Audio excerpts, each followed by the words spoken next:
Good evening, everybody. Welcome to Rounding the Bases podcast. I'm Tom Coombs, along with Chad Porter and Zach Cart, and we have a special guest tonight. Zach, you want to introduce our guest and give a little background and get us started? Yeah, absolutely. And great friend of mine here, Dylan Shockley, and he's previously in the Pirates organization. Now he's in the Braves organization. Definitely one of my favorite positions in catching, and he's got a really unique story. Played a lot of ball here in Southeast Ohio, where we're physically located, and he's got a great story from going in all the way from high school into college into the pro ranks, and just has a really unique trajectory that I feel like would be great for our listeners and the folks that are looking to project themselves from the high school level to the collegiate level, and then hopefully everyone has a dream to make it to the next level. So without further ado, I'll let Shock give a little bit of an intro here, and I'll try to fire some easy questions at him, some softballs. So as long as it's under 50 questions, that's the key. Yeah, that's right. Yes. Yeah, no, so I'm Dylan Shockley. So I'm currently with the Atlanta Braves. I will be entering in my free agency after my draft contract. I was in AA with the Columbus Clingstones this year. I did battle through another injury. I had hamate surgery, so that put me out for 2 months. So I got to play for about a half of the season this year. But just a little bit about myself. So I'm from Menford, Ohio, southeastern Ohio. A lot of people would probably know who Tim Martin is. That was my head coach and what I also call is my dad. And then I ended up going to Rio Grande University, NAI school. And then I got drafted in 2019 out of Rio Grande. I was drafted by the Pirates. And then last offseason, I was Rule 5 by the Braves for my last year of my minor league contract. That's awesome. So, Shock, if you don't mind, kind of telling us a little bit. I know, Coach Porter and I mean, we've got a great relationship with Tim also, and we love Tim. And so, tell us a little bit how you went from high school into Coach Warmont's program there at Rio, and what that transition looked like for you. So after Tim took me under his wing whenever I was 7 years old, he treated me like I was one of his kids and also one of his players. So I kind of already grew up with I would say old school mentality. And so the transition to Rio Grande wasn't as bad as I thought it was going to be because of being with Tim since I was 7 years old. In which I think the biggest thing that really helped me was he does pitching lessons. And back whenever I was in seventh grade, all the way up to my senior year of high school, I caught him for a job, for money. And so I was catching every single day of his pitching lessons, catching 5 hours a day. And if I didn't block one ball, I got it handed to me.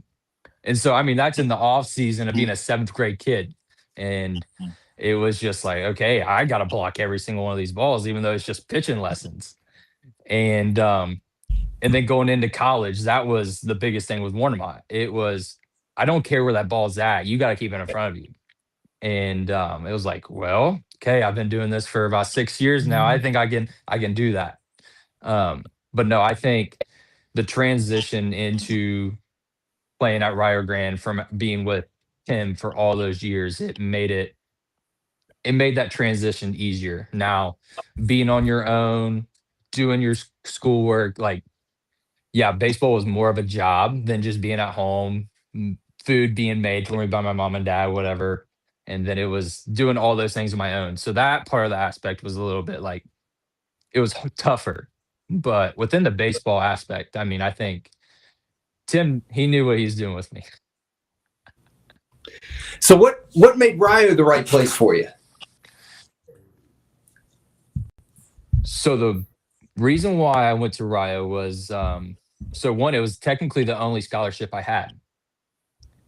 And so back in 2013, I think that was the year I was a sophomore in high school. I had Tommy John. Okay. And have Tommy John as a kid, you're just like, okay, what does this all entail? Like, obviously, I didn't know a whole lot about it. Obviously, like being in this area at the age of 13 too, it was tough for me. Like, I'm in this sling and I'm like, I can't do any, like, it was tough. And then trying to deal with it at the same time, like I know for a fact I didn't go about it the right way. And so before having Tommy John, I was talking with OU Athens. I was talking with Tiffin. I was talking with what was another school that I really liked? Can't remember top of my head. But Tiffin and OU were like my two biggest schools because at Tiffin, the head coach, he was a big catching guy, played for the Yankees. Yeah. So I'm bad with names, can't remember his name at the moment. And then at OU, the assistant coach that I was talking to, he was a catcher in Pro Ball, Larry Day. Yeah. And that was the big reason why I was like tuned in on those schools because I'm like, okay, I'm a catcher. Like that's where I want to go to school. I get TJ. I don't take care of my body. I'm just going to rehab, just doing whatever I need to do. Wasn't doing anything extra. And I go into, so I missed my whole junior year. I go into my senior year, first day of school. That weekend was Tim Martin's showcase. And I come to the showcase, whatever, and I can't remember the exact weight, but I was pretty hefty. And they literally told me like, hey, like you gotta get in shape. Like we're no longer interested with you right now. And so like then I'm just like, wow, like, wait, what's going on? And this is the thing that I remember the most from that showcase. I remember his name, Jason Wright. He was the Oak Hill coach. And he comes up behind me. I think I'm getting ready to do pop times. And he asks, hey, did they build a McDonald's in Memphis? And I'm thinking, I'm like, wait, what did he just say? And one of my buddies is right behind me and he just says, like, dude, he just called you fat. And I was like, what? And then like after that showcase, like I say I'd done okay and everything. And Tim, he gives me a phone call that night.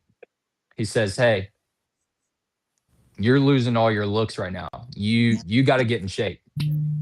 And so literally that next morning, I set a routine where I got up at 4:00 every morning, went to the gym, worked out, everything, go to school. After school, I would go to the track, run until Tim Martin's lessons would start, catch his lessons, and then I would repeat that every single day. And so I do remember the heaviest I got was like 256. And by the first game of my senior year, I got down to 185. And right before that game, Warnock calls me and says, hey, would you be interested coming to Rio Grande? And I'm like, well, I don't have anything. And so I go and I mean, he gave me an offer. It was just like, okay, I can't really turn this down. So I took it. And so that was, it was the only offer I had. So, but that was kind of the story of why leading into it. Yeah. But I mean, come on, like what did, again, like I let in with, what an incredible story. Like, I mean, and Coach Formarn is no, like that's no cupcake. Like he's, you know, at the lower levels, Coach Porter and I were exchanging some messages the other day about a different sport. And I had observed a tryout at the Division I level, ran by in a different sport. And then I observed the same tryout ran by Division III coach. And the techniques and the fundamentals were way more emphasized in the Division III level than it was in the Division I level tryout ran. Right. And so like these guys are grinding. I mean, they're coaching hard, and the D1 guys are they're just shopping talent. Like they're really looking talent.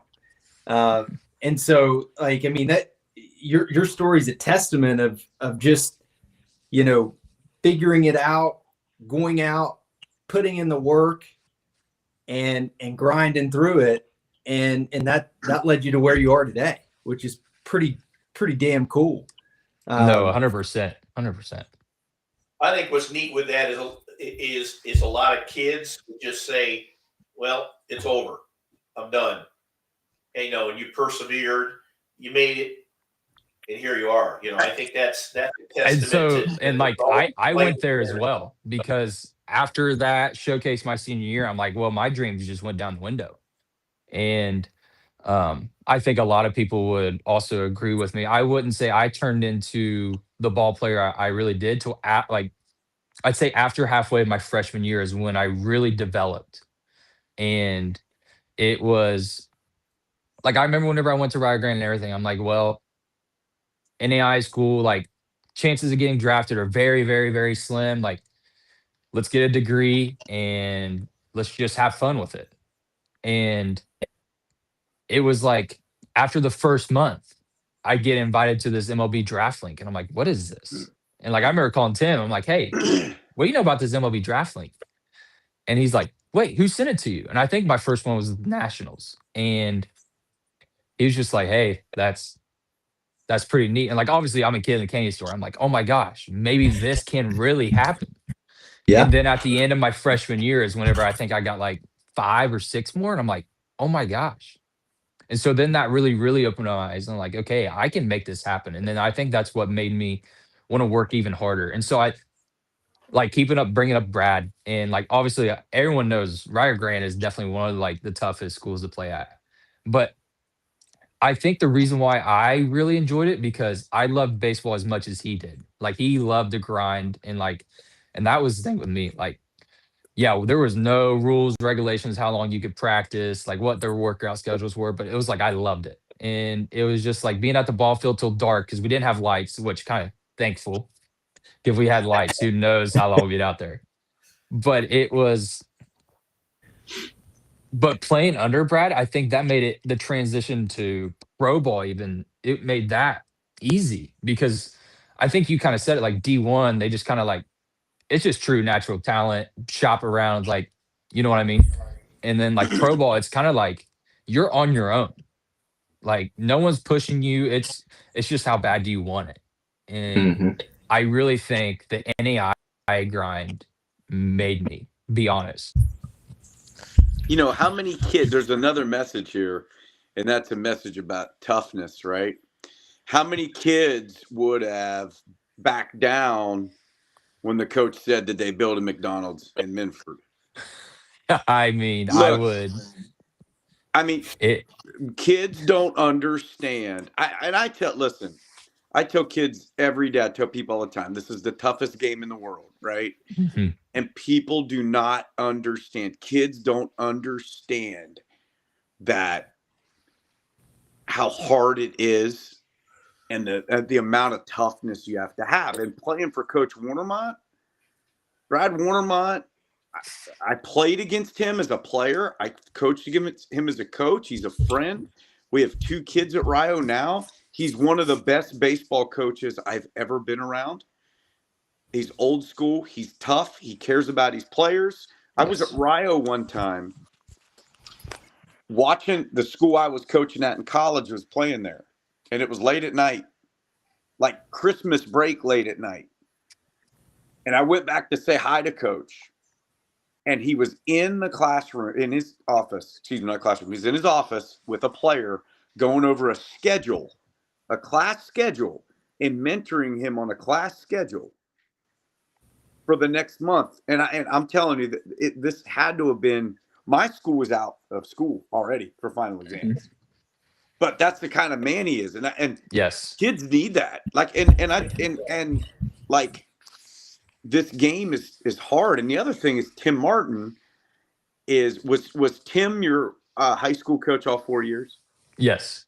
So a funny story about Tim. I accidentally texted him on Friday with a message to another coach that said, Tim, that says, "Do you want to play JV games on these dates?" And he texted me back and he says, "Hey, brother, I think this is the wrong person. LOL, I do it all the time." But Tim is a longtime coach and scout. Yes. And we've become really good friends, and Shock and Zach and I, we work camps, and we're getting ready to work another camp here in December with him. and just a great human being, Yes. right? And when we talk about recruiting and we talk about player development, you want to talk about great human beings to be around. Shock, you were around Tim Martin and Brad Warnermont and Dean Schuler. They Dean. are outstanding human beings in baseball people. And by the way, I'm going to plug Rio in this. I hope we can send as many kids to Rio as we can, because more kids need to go through that, because I'll just say it. You know me. Zach played for me. I don't like the softness going on. So No. And which that's like, but like even nowadays with this whole transfer portal thing and all this stuff, like I know, so I have my own business, like I do baseball training, and all of my kids, like obviously, like all have a goal, like have a dream, have a goal. And I mean, I've been shooting all my kids. I'm like, hey, let's look at these schools. Like, I didn't develop till after my freshman year. Yeah, like you can go to these ones, but we're probably not playing till junior year. Right. Yeah. But like, I think, like, I mean, I don't like to, this is the reason why I'm not really good with I don't like talking about myself, like in it. But like, if you really look at the story and all that stuff, like, yeah, being under Tim Warnermont, being with Dean Schuler, like, yes, I was more than blessed to have them too growing up. Like, I know for a fact I would not be where I am, who I am, without them too. And um, and then going to Rio and learning, like doing a 4 o'clock lift and swim, and then go do plyos up them stairs, like that. We want to talk about like a mental toughness. Like and then you're going straight to class. You're in class till about 12:30, ish. And then you're out on that field from 2 o'clock till sundown. And that was every day in the fall. And so, yeah, that's more of a like a mental toughness. And I think a lot more kids can learn more about themselves by going through that. I personally agree with it. Yeah. And that's the whole idea, college baseball, pro baseball. I mean, what you're able to accomplish, when you're self-motivated, and there's so many ups and downs in this game. Jeez Louise. Yes. I mean, you're 17 years old and some high school coach, and he's a great guy, telling you, like, did they build a McDonald's in Minford? You could have packed it up right there. You could have packed it up, and a lot of kids would. And now look where you're at. And that's a testament to you.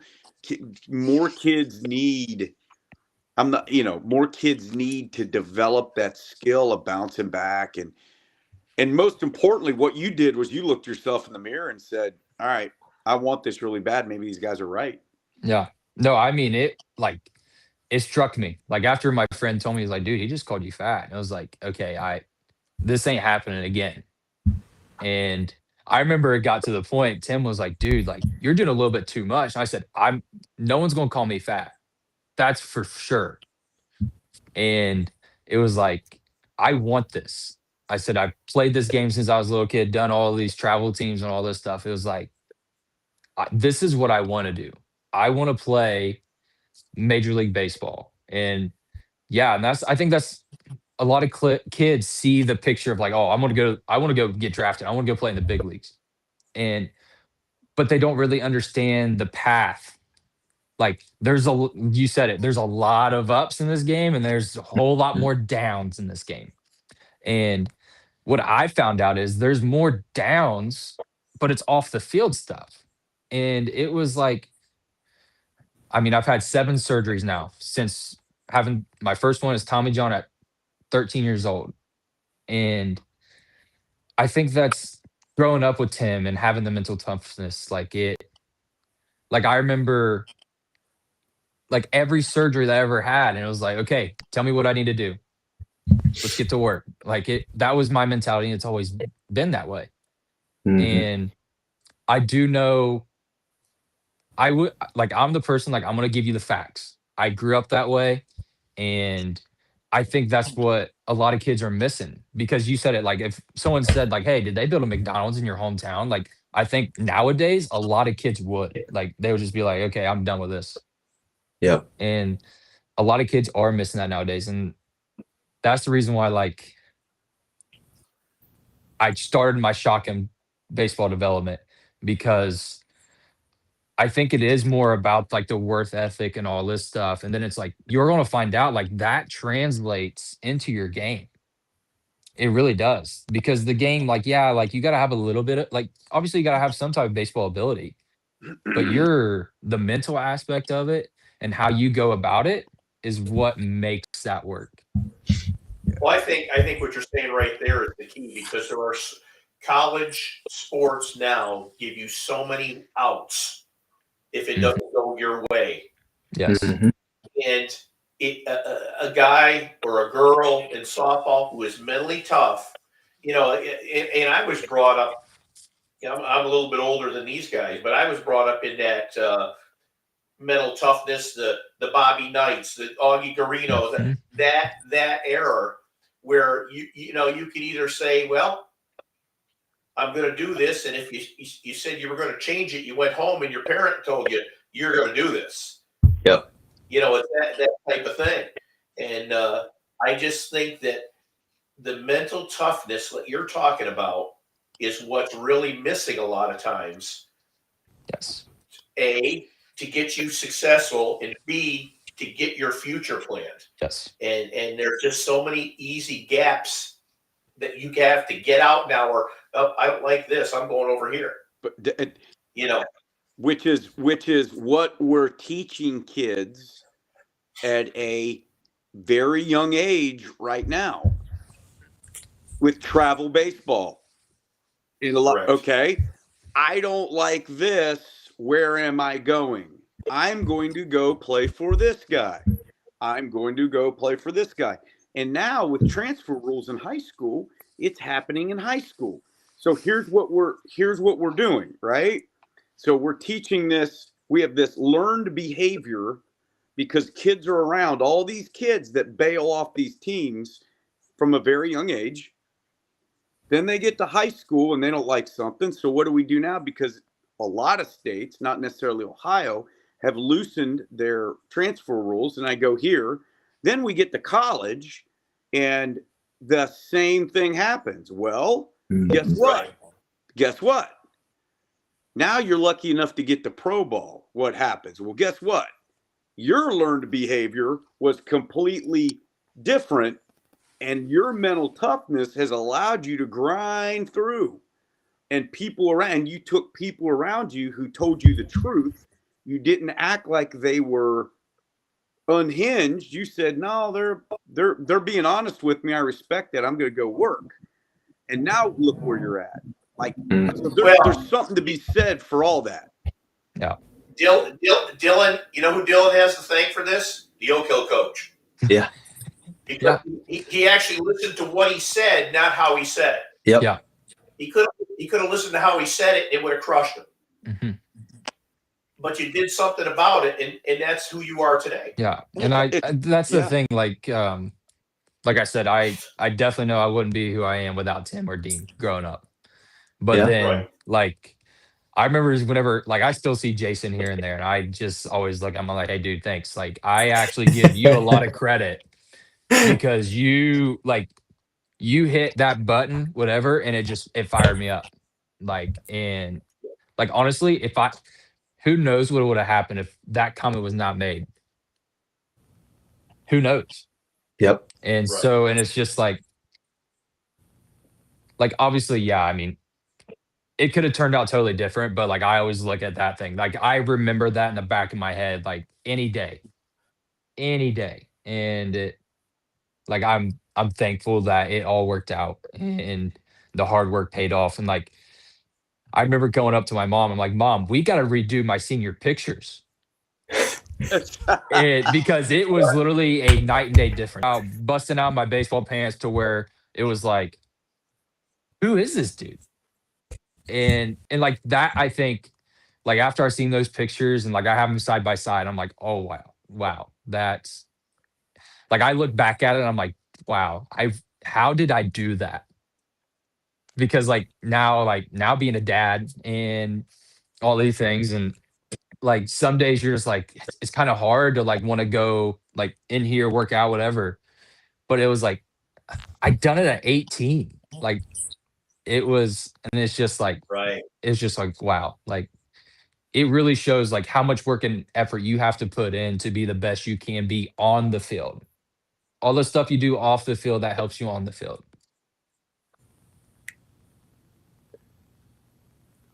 That's awesome. So what's your plans now? You become a free agent at the end of the World Series here. Yep. What does the road ahead look like for you? So I'm still training. I'm still hitting every day. I'm still training as if something does happen.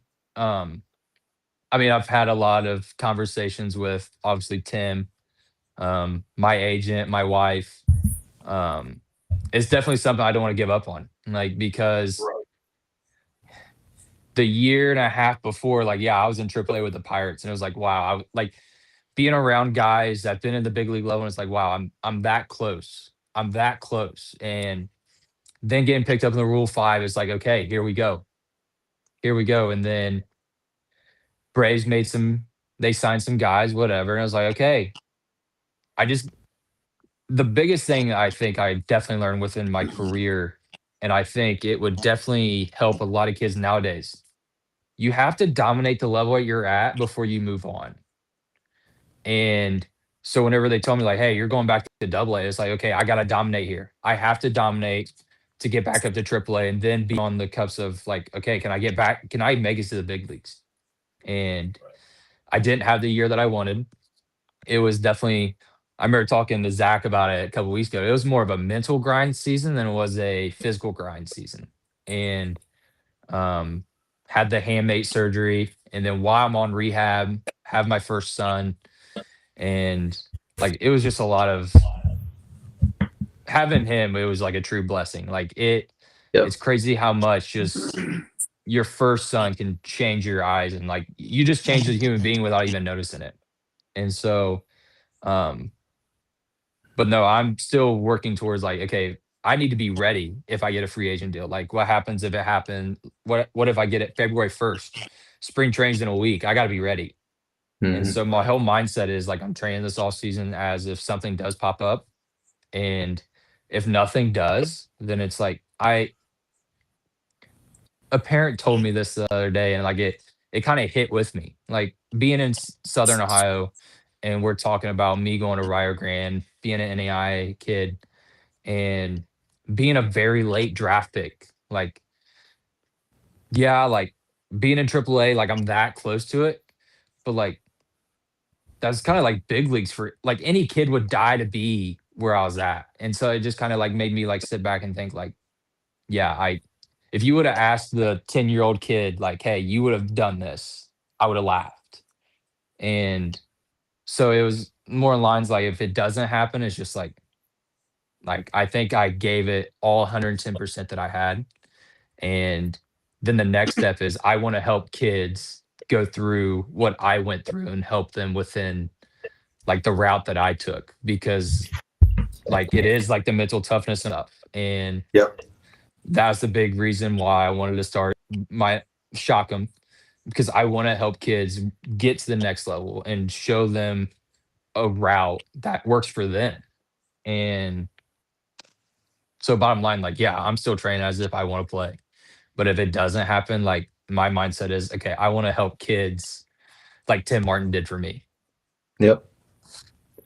Pay it forward. See, and that's what we're doing here with our business. We're helping those kids get that opportunity that you had, or to push them to get that opportunity and see that light at the end of the tunnel. You know, it's like, and what you said makes total sense. You know, there's minor league ball. There's less minor league ball now. There's indie ball that's very prevalent. You know, if you can get to indie ball, you are a heck of a player. Yeah. Nowadays, 110%. They just don't take anybody. No. You know, and I commend you on what you did. You know, for gosh sakes, you know, it's just you hear those stories, and so many people would have just stopped. would have just crawled up in a corner and said, I'm done. Yep. Good stuff. Good stuff. No, I think Oh, I mean this is a true testament to. I mean, I think we all share that same sentiment. And Dylan, I mean, Will and I tuned into a bunch of games that you're playing this year, and dude, you're still kicking ass and taking names, and so that's awesome too. To be able to compete at that level, but I mean, kind of what we were talking about, right? We're all just paying it forward, trying to figure out, and now it's tricky. It's trickier now than ever. Yes. I mean, Will and I went up and watched Marietta College and University of Charleston today. They had doubleheader at Marietta College, and the game's just changing. I mean, the game is it's just different now. You go to Marietta College, right? And you same product. I mean, they all look the same. They all really act the same. It's Marietta College baseball, right? I mean, University of Charleston.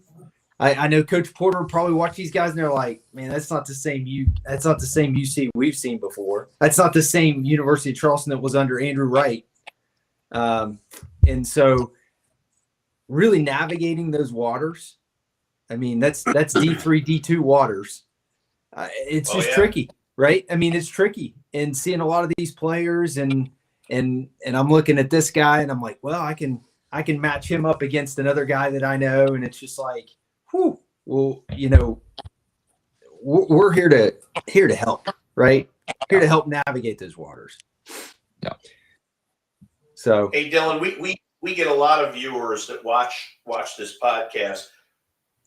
In closing, what's a final message you would give to a young athlete out there at this point, knowing your career and how it's gone and what you went through and overcome?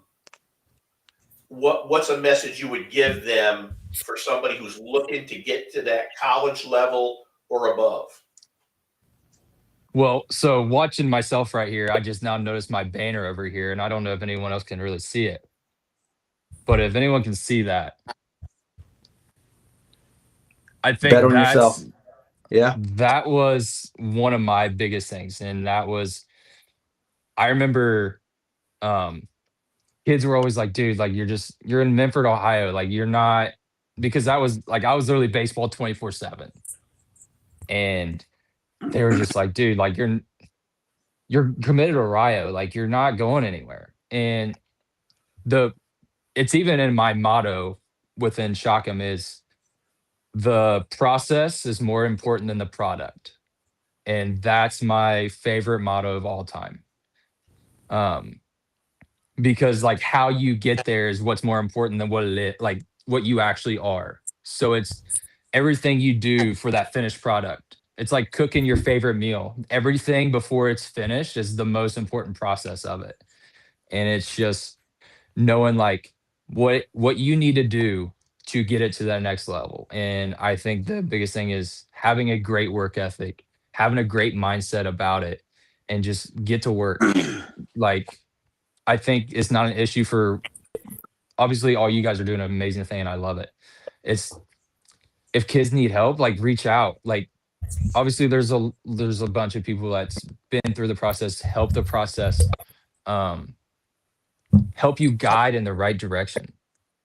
But I mean, in conclusion, like the process is more important than the product. However you take that message, I think that's the biggest thing that stuck with me, and definitely betting on myself. That's a great message. You know. Yeah. Guys, anything in closing?